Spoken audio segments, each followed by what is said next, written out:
Bonjour et bienvenue dans cette vidéo de présentation du jeu Spiritaya, l'arène élémentaire.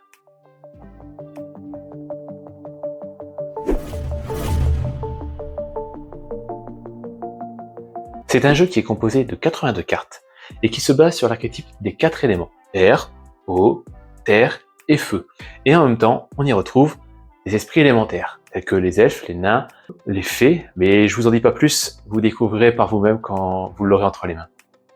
Alors ce jeu est accessible à partir de 7 ans. Vous pouvez jouer de 2 à 4 joueurs en solo, soit en équipe de 2. Vous allez pouvoir vous aider dans cette course contre la montre de cartes d'enchantement qui permettront d'affiner votre stratégie. Le but du jeu est d'affronter 3 esprits élémentaires qui se représenteront les boss de l'arène qui auront été déterminés au début de la partie. Et vous devez être le premier à avoir battu les 3 boss. Sans plus attendre, découvrons ensemble le contenu de la boîte de jeu Spiritaya.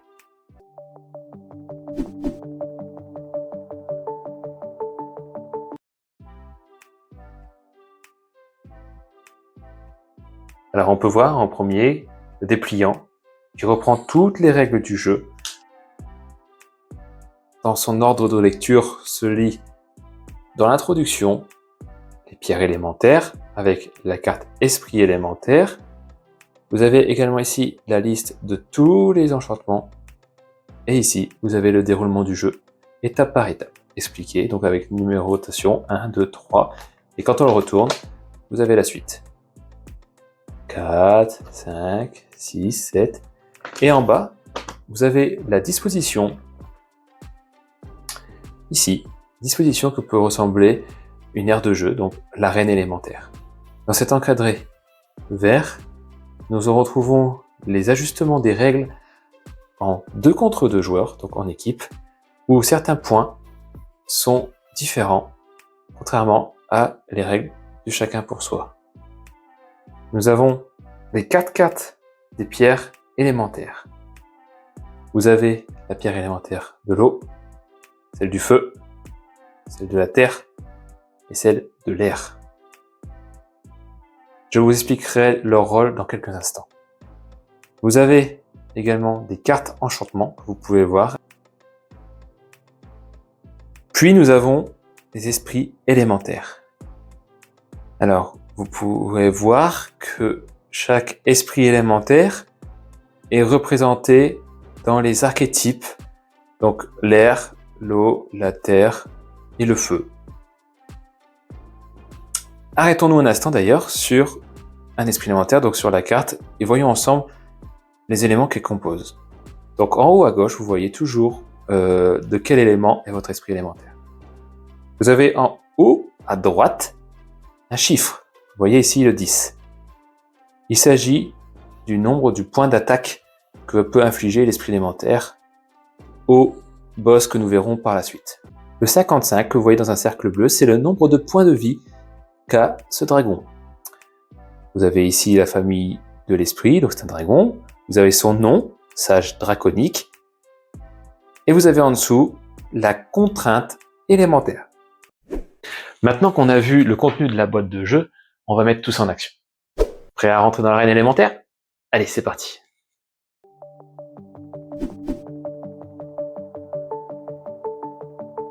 La première chose à faire quand on commence le jeu Spiritaya, c'est de prendre nos pierres élémentaires, de les mélanger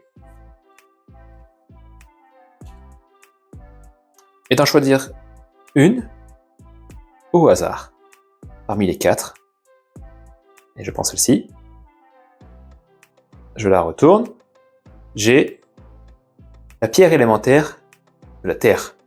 Cette pierre élémentaire insuffle de la force à tous les esprits élémentaires combattants qui partagent cet élément. Cette pierre élémentaire de la terre, elle restera face visible sur la table. Nos créatures qui ont cet élément terre verront leur point d'attaque, donc là 10, doublé. Ça veut dire que quand on va jouer cette créature-là, en jeu, elle n'infligera pas 10, mais 20. Vous l'avez bien compris, cette pierre élémentaire, elle a été choisie pour cette partie-là. Par contre, si on refait une partie, on remélange et on redétermine à nouveau une nouvelle carte de pierre élémentaire pour la partie suivante.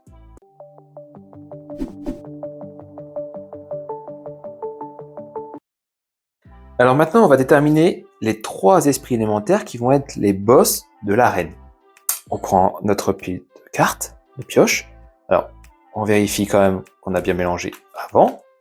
On retourne toutes les cartes dessus, une à une, jusqu'à avoir 3 cartes esprits élémentaires. Si c'est un esprit élémentaire, on le met là sur la table. Si c'est un enchantement, on le remet en dessous. Par exemple, je retourne, c'est un esprit élémentaire. Ça va être notre premier boss de l'arène. Sur la table, l'ordre de tirage à cette étape-là va déterminer l'ordre des boss à vaincre tout au long de la partie. Deuxième esprit élémentaire, donc je le mets en jeu. Troisième esprit élémentaire, pareil. Ça sera notre troisième et dernier boss pour la partie.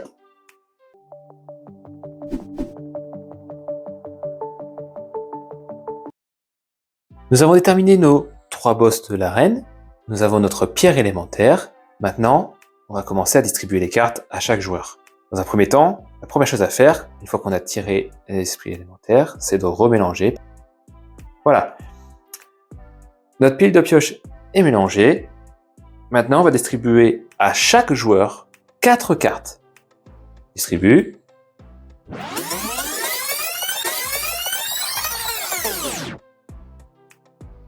Ensuite, une fois que nos joueurs ont leur carte, on remélange, puis on vient positionner notre pile de pioche à côté de notre pierre élémentaire.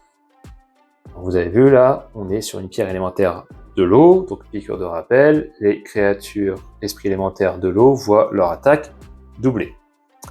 Joueur 1, joueur 2. Donc les cartes, une fois qu'elles ont été distribuées, les joueurs peuvent les regarder, mais vous ne les montrez pas aux autres joueurs. Donc, esprit, enchantement, esprit. Le joueur numéro 1, que des esprits. La partie peut commencer.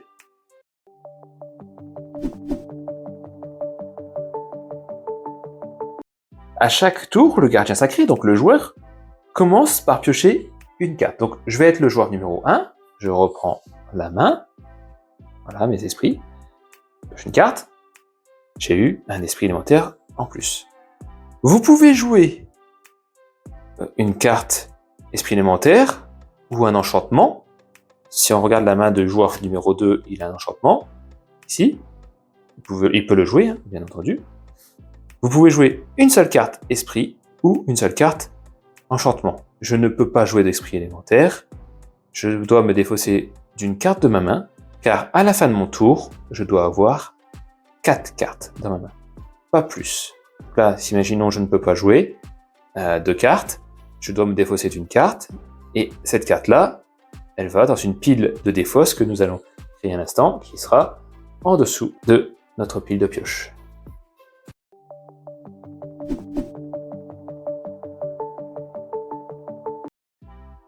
Quand une carte esprit élémentaire est déterminée comme un boss, nous nous occupons que de 2 choses sur la carte. Ses points de vie et sa contrainte élémentaire. Pour pouvoir vaincre cette carte, il faut que nous fassions avec nos points d'attaque, c'est-à-dire les chiffres qui sont inscrits en haut de nos cartes. Quand on va jouer une créature, on la positionne comme ceci en dessous du boss, hein. Donc entre nous et le boss. Ça aurait été ce joueur-ci, il aurait joué une carte comme ceci, donc entre le joueur et le boss. Alors cette créature a infligé 10 à ses points de vie qui est 45. Donc il me reste encore 35 à infliger pour pouvoir battre ce premier boss. Il faut également respecter la contrainte élémentaire. Il faut que dans cette pile-là, que le joueur va jouer, donc quand il va jouer des esprits élémentaires, il faut qu'il y ait au moins une carte d'esprit élémentaire feu et une carte d'esprit élémentaire de terre. Donc là, j'ai joué un tour, j'ai posé une carte esprit élémentaire pour attaquer ce boss.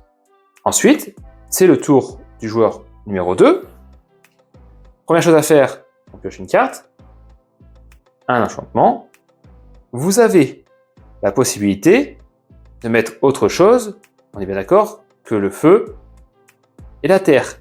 Vous ne devez jamais dépasser les points de vie du boss avec vos points d'attaque. Là, je vais jouer une créature, donc je vais jouer la fée. C'est au tour du joueur suivant, donc on revient au joueur numéro 1, pioche une carte. Là, il y a un esprit élémentaire. Donc, moi, je vais essayer de faire la contrainte élémentaire dans ma pile d'attaquants. Donc là, j'ai déjà une créature de terre. Il me manque une créature de feu pour respecter cette contrainte. Je vais d'ores et déjà jouer un esprit également de feu. Comme ça, j'ai ma contrainte élémentaire de respecter. Et là, j'inflige 10 plus 10, 20 sur les 45. Donc, il ne me reste plus que 25 à infliger. Je pourrais jouer des créatures de la terre, du feu, mais également de l'air ou de l'eau. Là, ma contrainte, elle est respectée. Je peux jouer n'importe quel type de créature, que ce soit l'eau. Par la suite, je pourrais jouer cette créature-là. J'ajouterai également 10. Mais par contre, faites attention, comme je vous l'avais dit, la pierre élémentaire qui est ici permet un bonus à toutes les créatures qui partagent l'élément eau, dans cette partie, par exemple, voient leur attaque doublée. Si je viens à jouer cette créature en jeu, elle ne va pas infliger 10, elle va infliger 20.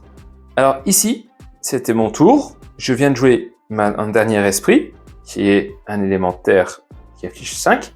Vous voyez que j'ai un élément eau qui n'affiche pas 10, mais 20 grâce à la pierre élémentaire de l'eau. Donc, on est à 10, 20, plus 20, 40, plus 5, 45. On affiche bien le nombre de montants, il est égal au point de vie du boss, donc ça c'est bon. Et la contrainte élémentaire demandait à ce qu'on ait une créature de feu dans cette liste, et une créature terre également dans la liste de nos attaquants pour ce boss. J'ai un esprit feu, deux esprits terre, j'en aurais pu en avoir qu'un seul, ça aurait été suffisant. Donc là, j'ai la contrainte élémentaire qui est respectée, j'ai les 45 donc, de points d'attaque qui infligent sur ces points de vie, j'ai réussi à vaincre mon premier boss. Ce que l'on fait, c'est qu'on retourne notre pile d'attaquants afin que nos adversaires ne puissent pas interagir avec nos esprits.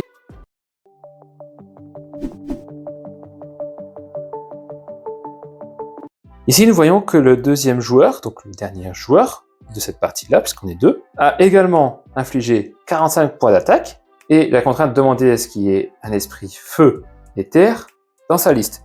Un esprit feu et terre dans la liste. De ce fait-là, comme je viens de poser mon dernier esprit, je retourne ma pile. Là, tous les joueurs, que ce soit le joueur 1 et le joueur 2, ont vaincu le boss de l'arène. On prend toutes les cartes de jeu, plus le boss. On met ensemble, on met toutes ces cartes-là dans la pile de défausse, qui se trouve en dessous de la pile de pioche. Prochaine étape, attaquer le deuxième boss.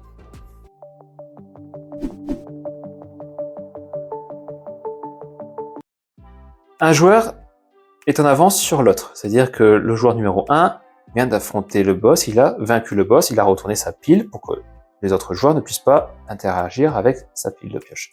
La prochaine étape, c'est-à-dire qu'à son prochain tour, il va pouvoir attaquer le boss suivant.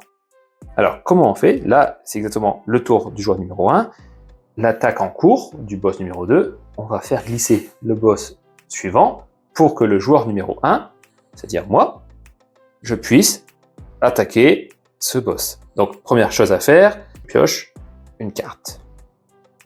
Là, pour le déroulement de cette partie, je vais jouer mes esprits élémentaires. Donc, je vais rejouer un esprit de l'eau, créature.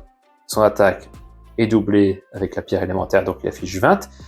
Il n'apparaît pas dans la contrainte élémentaire. Ça veut dire que les prochaines créatures que je dois poser, je peux rejouer soit un eau, mais il faut faire attention parce que il faut que je fasse 55, et dans ces 55, il faut que j'ai un esprit de feu, un esprit de l'air et un esprit de la terre dans ma liste d'attaquants d'esprits élémentaires. Le joueur numéro 2 va continuer à jouer jusqu'à vaincre le boss, pendant que lui attaque le deuxième boss, moi je peux attaquer le troisième.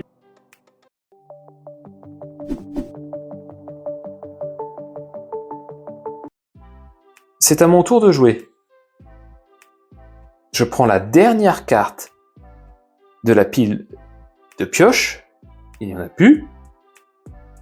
Quand cette situation arrive, on prend la pile de défausse, qu'on remélange, et elle devient à nouveau une pile de pioche. Je remélange, et je la mets à la place de la pile de pioche, car c'est ma nouvelle pile de pioche.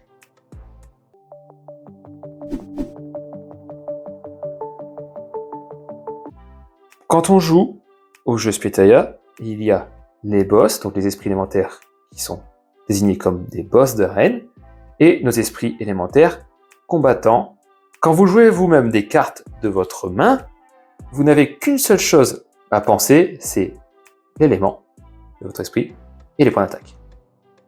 Quand l'esprit élémentaire, donc la carte, est désignée comme un boss, vous ne vous occupez que des points de vie et que de la contrainte élémentaire. Nous venons de voir les différentes étapes d'une partie qui se joue chacun pour soi. Vous pouvez jouer à 2 contre 2, c'est-à-dire en équipe. Par contre, là, il y a quelques petites règles qui changent. On va voir ça ensemble.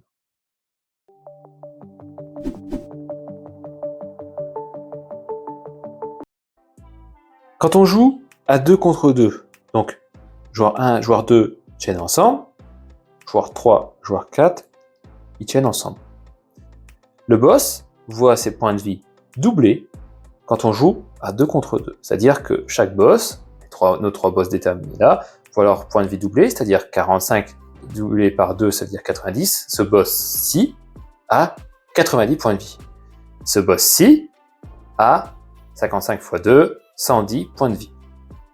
Il n'y a pas que les points de vie qui sont doublés sur un boss. Sa contrainte élémentaire également. C'est-à-dire que l'équipe, les 2 joueurs, et dans leur liste de combattants, au moins 2 esprits de feu et 2 esprits de la terre. Donc on joue en tour saccadé, c'est-à-dire que joueur 1 joue là, joueur 3, joueur 2, joueur 4.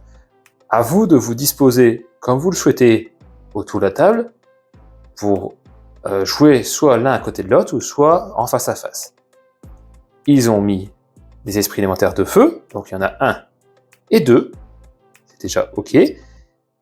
En esprit élémentaire de terre, il n'y en a qu'un seul ici. Il faudra qu'il y ait au moins une deuxième créature de terre, que ce soit joueur 1 ou joueur 2, pour réussir la contrainte élémentaire en 2 contre 2. Parlons à présent des cartes enchantement. Quand vous commencez le jeu Spritaya, au début, je vous conseille d'avoir le dépliant à côté de vous. Les cartes enchantement sont détaillées et ça sera plus facile pour vous de vous y retrouver. Mais vous allez voir que durant une partie, les mécaniques de ces cartes d'enchantement, donc leur action, vont vite rentrer.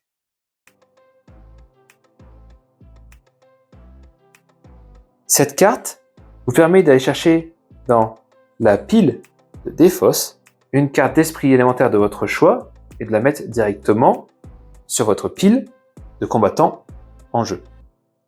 Exemple, je joue la carte réincarnation, je vais prendre la pile de défausse, je vais chercher une carte esprit élémentaire de mon choix, donc de l'esprit élémentaire que je souhaite, et avec des points d'attaque que je veux, mais présents dans la pile de défausse. Donc imaginons là, je vais prendre lui. Je prends le glorieux défenseur, donc l'esprit élémentaire de feu, que je mets directement sur ma liste d'attaquants. La carte que je viens de jouer, réincarnation, je la mets dans la pile de défausse, et je repositionne la pile de défausse à sa place. Voilà, je viens de jouer une carte d'enchantement. Normalement, j'ai 4 cartes dans ma main, c'est au tour du deuxième joueur de jouer. Soutien héroïque.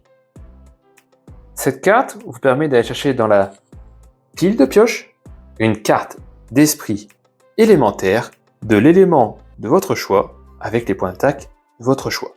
C'est un peu le même principe que la réincarnation qu'on a vue juste avant. Donc cette carte fait la même chose, mais sauf que cette fois-ci, on va dans la pile de pioche, qui est ici. Je joue ça, soutien héroïque. Je suis le joueur 1. Donc je joue soutien héroïque, je prends la pile de pioche, je cherche une carte d'esprit.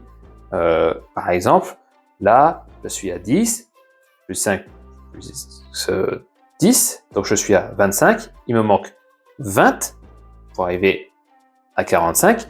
Je vois que j'ai un esprit de feu et de la terre pour être OK au niveau de la contrainte élémentaire.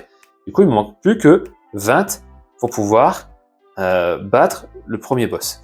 Alors, je vais utiliser la stratégie et l'avantage que me procure la pierre élémentaire de l'eau en ayant cherché une créature de l'eau qui va avoir ses points d'attaque doublés. Donc là, si jamais je vais chercher celle-ci, c'est ce que je vais faire. Je vais la chercher, la mettre en jeu. Au total, j'ai 10, 5, 10 et 20. Ça fait 45 plus la contrainte élémentaire. Je viens de vaincre le premier boss. Donc, je retourne ma liste de combattants. Et cette carte-là va dans la pile de défausse. Je n'oublie pas également de remélanger la pile de pioche, parce que je viens de voir toutes les cartes de la pile de pioche. Et je repositionne la pile de pioche à sa place. Faveur élémentaire. Cette carte me permet de doubler les points d'attaque de mes esprits élémentaires qui m'appartiennent, mais qui ne partagent pas le même élément qui a le bonus de la pierre élémentaire. C'est-à-dire que cette carte-là va doubler les points d'attaque de mes créatures qui ne sont pas des créatures de type eau, parce qu'elles ont déjà un bonus avec la pierre élémentaire de l'eau. Du coup, je vais la mettre sur mon esprit élémentaire de feu. Donc je la positionne en dessous de manière verticale pour la scinder et la distinguer de ma pile de combattants.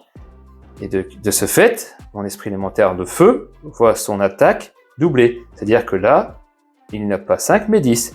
Si je fais le compte, l'esprit de l'air il a 10, le feu il a 10 grâce à la carte faveur élémentaire, et l'eau elle a 20 grâce à la pierre élémentaire. Ce qui fait que j'ai bien 40 en point d'attaque. Cette carte faveur élémentaire va dans la pile de défausse quand le boss sera vaincu. Serment d'allégeance. Alors dans cet exemple, je suis le joueur numéro 1.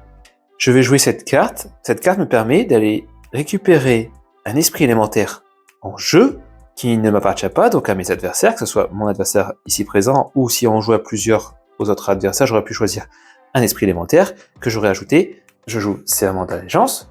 Je vais récupérer un esprit élémentaire de mon adversaire. Choisir l'esprit élémentaire du feu, par exemple, que je vais ajouter à ma liste de combattants esprit en jeu. Ensuite, cette carte-là, je la mets dans la pile de défausse. Des esprits multi-élémentaires. Alors dans le jeu, il y a 3 cartes enchantement esprit multi-élémentaires avec des particularités, c'est qu'ils ont des points d'attaque 5, 15, 10.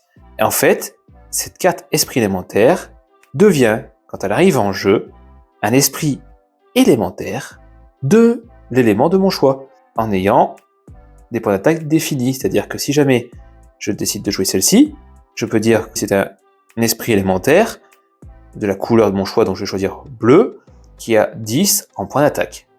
Si je choisis de jouer celle-ci, c'est un esprit élémentaire de terre, par exemple, avec 15 d'attaque. Imaginons que dans ma main, j'ai cette carte esprit multi-élémentaire avec 5 d'attaque. Je vais dire que je vais jouer cette carte sur ma pile de combattants. Je vais dire que c'est un élément de l'air, par exemple. Donc c'est un esprit air avec 5 d'attaque. Prison de glace. Alors dans cet exemple, je suis le joueur numéro 1. J'ai cette carte dans ma main. Cette carte, je peux la mettre sur une pile de combattants adversaires. C'est-à-dire que je peux la mettre sur mon adversaire numéro 2 ou mon adversaire numéro 3. Je vais décider de la mettre par exemple, sur mon adversaire numéro 2. Cette carte empêchera cet adversaire de jouer son prochain tour. Donc, ça veut dire que quand ça va être le tour de mon adversaire, la seule chose qu'il va faire, c'est qu'il va prendre cette carte qui le bloque, il va la mettre dans sa pile de défense, et ce sera tout. Il ne pourra plus jouer de carte de sa main, ni piocher une carte au début de son tour. Ça sera au tour suivant, c'est-à-dire le joueur numéro 3. Donc là, revenons à la situation où je le bloque. L'avantage qu'a la prison de glace également, c'est que une fois que vous avez joué cette carte-là, vous pouvez rejouer en piochant une carte supplémentaire dans la pile de pioche. Vous pouvez remarquer ici, en fait, en dessous de chaque carte enchantement, vous avez des petits symboles. Quand vous lirez la description dans le dépliant, vous verrez que la carte prison de glace permet de jouer une action, mais également de repiocher une carte pour pouvoir rejouer un tour. Là, je viens de repiocher une deuxième prison de glace. Si vous avez dans votre main une prison de glace, sachez que vous pouvez rejouer une prison de glace d'affilée. Il n'y a pas de limite au nombre de prisons de glace jouées pendant un tour. Là, comme je viens de piocher une carte grâce à ma première prison de glace, cette carte, c'est une deuxième prison de glace, je peux la jouer également pour mon adversaire. Donc, il ne pourra pas jouer son prochain tour, la seule chose qu'il pourra faire, c'est enlever cette carte de sa pile pour la mettre sur la pile de défausse. Je viens de jouer une carte prison de glace, je peux également, à la suite de ça, repiocher une carte dans ma pile de pioche pour pouvoir, après, rejouer un tour. C'est le tour de mon adversaire enlève la carte prison de glace, et c'est au tour de l'adversaire suivant, il enlève sa prison de glace et ne fait rien d'autre. Voilà, on vient de faire le tour des règles du jeu Spiritalia l'arène élémentaire. J'espère que vous avez apprécié la vidéo. J'ai plus qu'à vous souhaiter bonne partie. Alors, si jamais il y a des points de règles qui n'ont pas été assez clairs, n'hésitez pas à me le dire en commentaire et nous ferons une vidéo pour éclaircir à nouveau ces points. Partagez la vidéo autour de vous afin de faire connaître le jeu. Je vais vous mettre dans la description un lien vers la page dédiée Spiritalia l'arène élémentaire. Allez, bon jeu à tous.